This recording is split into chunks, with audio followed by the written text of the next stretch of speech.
अगर हम धरती के अरबों सालों के इतिहास को सिर्फ एक दिन में गिने तो सोचिए जीवन कब शुरू हुआ होगा। डायनासोर कितने घंटे या मिनट तक टिके होंगे और इंसान कितने समय से हैं, सेकंडों से भी कम या सिर्फ एक पल। अभी आप देखेंगे धरती का पूरा इतिहास सिर्फ 15 मिनटों में। चैनल को लाइक और सब्सक्राइब करना मत भूलना ताकि आपको ऐसे और मजेदार फैक्ट्स मिलते रहें। आज से लगभग 4.6 अरब साल पहले हमारे ब्रह्मांड में कोई भी ग्रह, कोई भी सूरज, कोई भी इंसान मौजूद नहीं था। सिर्फ एक विशाल गैस और धूल का बादल फैला हुआ था। ये बादल इतना बड़ा और भारी था कि इसे आंखों से देखना भी नामुमकिन था। फिर एक दिन बादलों के करीब सूरज जैसे बड़े तारे का विस्फोट हुआ। ये विस्फोट इतना शक्तिशाली था कि उसने इस बादल को हिला दिया। बादल के छोटे छोटे कण आपस में टकराने लगे। धीरे धीरे ये छोटे कण एक आपस में टकराकर बड़े पत्थर बनने लगे और फिर वो पत्थर मिलकर विशाल पिंडों में बदल गए। इसी बीच इस बादलों के बीचों बीच एक गोलाकार पिंड बनने लगा जो जलता हुआ था। ये वो सूरज था जो आगे चलकर हमारे पूरे सौरमंडल की रोशनी और गर्मी का स्रोत बना। तभी ग्रेविटी का निर्माण हुआ। इसी कारण सूरज के चारों ओर घूमती धूल और पत्थर सूरज की परिक्रमा करने लगे।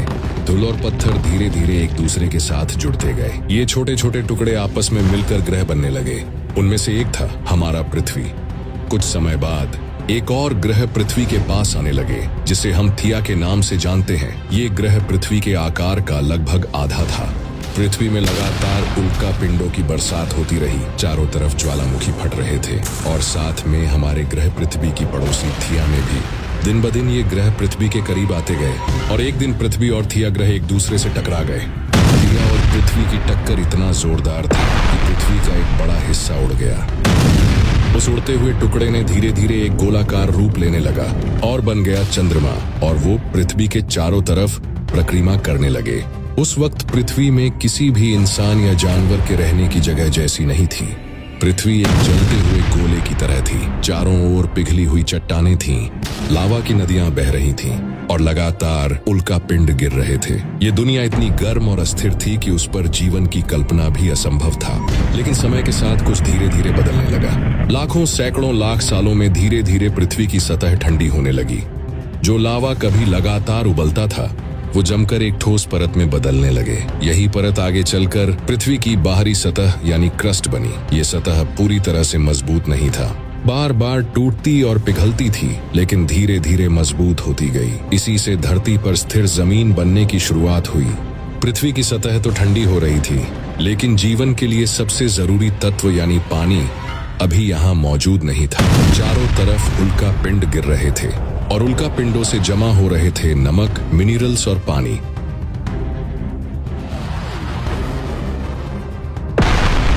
ये पानी धीरे धीरे धरती पर फैलता गया। दूसरी ओर पृथ्वी के भीतर से ज्वालामुखी लगातार फट रहे थे। इन विस्फोटों से जो गैसें बाहर निकलती उनमें भाप और पानी की भाप भी शामिल थी। इसी तरह पानी न केवल आसमान से आया बल्कि खुद धरती की गहराइयों से भी बाहर निकल रहा था। जैसे जैसे वातावरण में नमी बढ़ती रही, आसमान में बादल बनने लगे और फिर एक दिन पहली बारिश हुई। ये कोई साधारण बारिश नहीं थी बल्कि लगातार हजारों साल तक बरसती रही।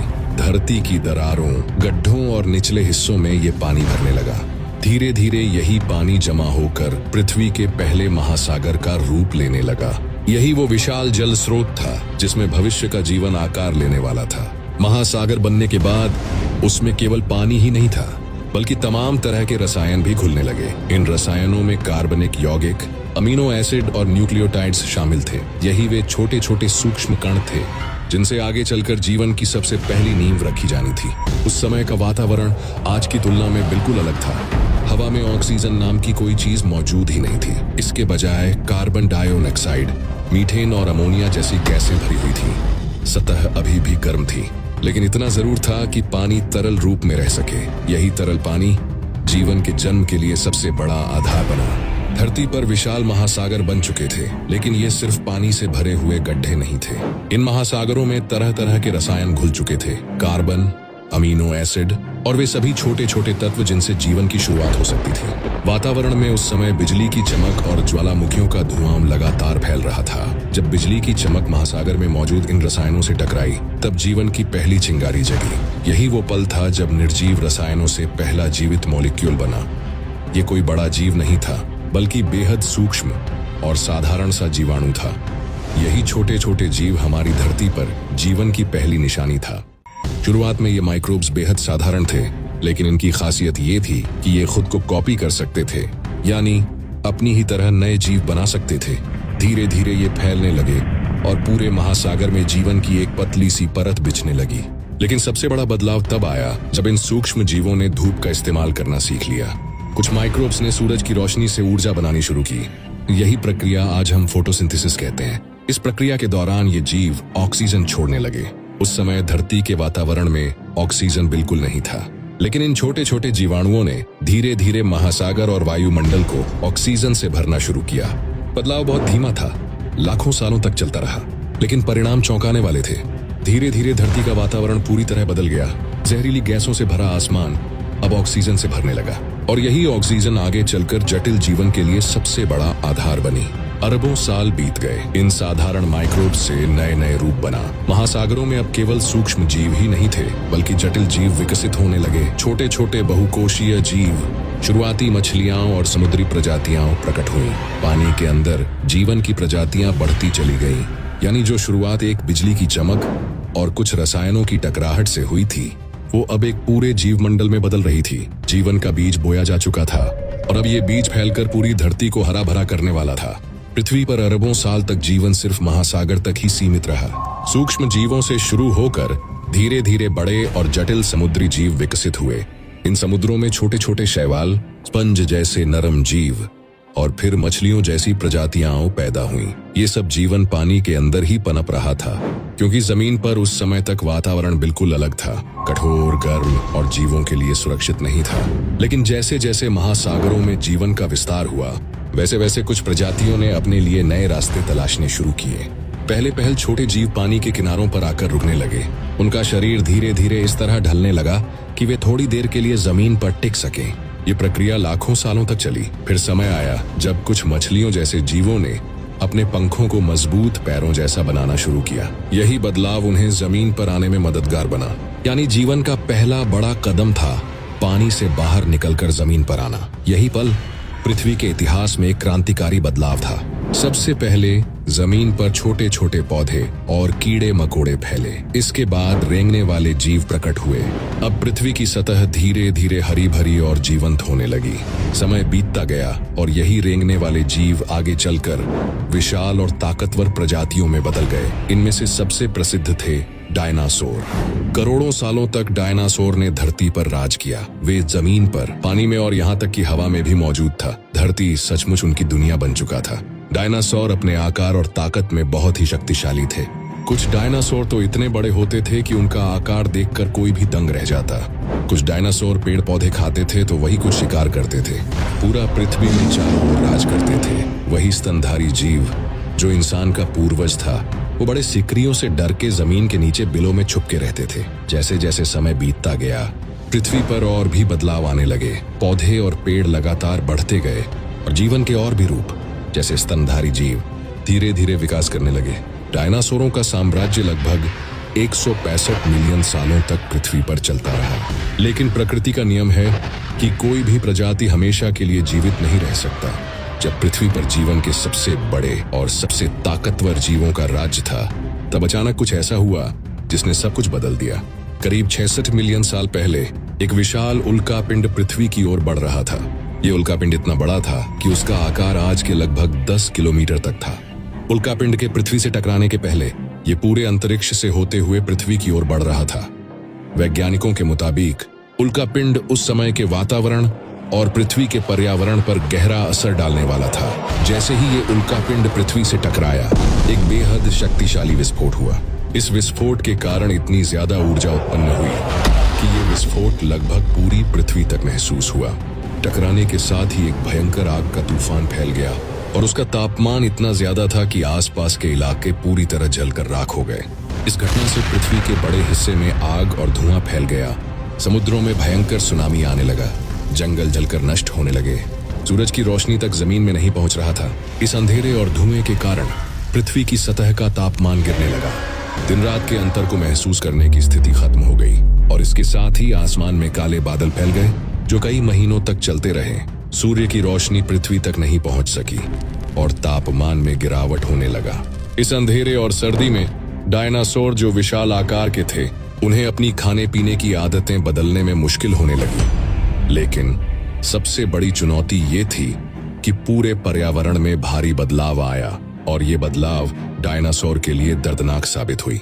उल्कापिंड के टकराने से मचने वाली भयंकर तबाही ने पृथ्वी के वातावरण में असंतुलन पैदा किया। वातावरण में धूल और राख की इतनी बड़ी मात्रा घुल गई कि ये सूर्य की रोशनी को पूरी तरह से रोक देती थी।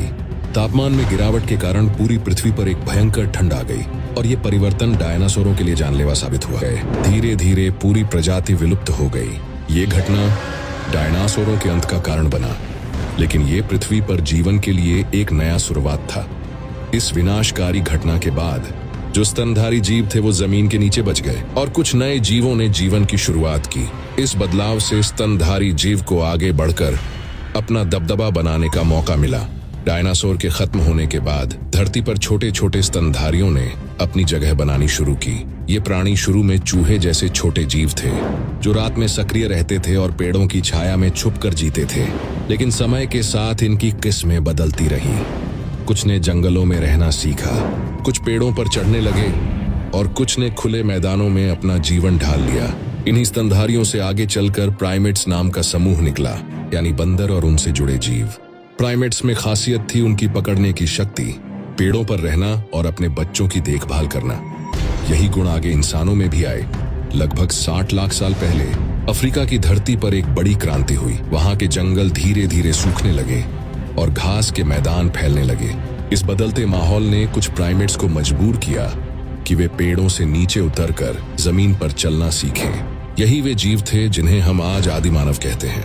इनके शरीर में भी बदलाव आने लगे। हाथ पेड़ों की शाखाओं से लटकने के बजाय औजार पकड़ने लायक बन गए और पैरों ने सीधा खड़ा होकर चलना सीख लिया।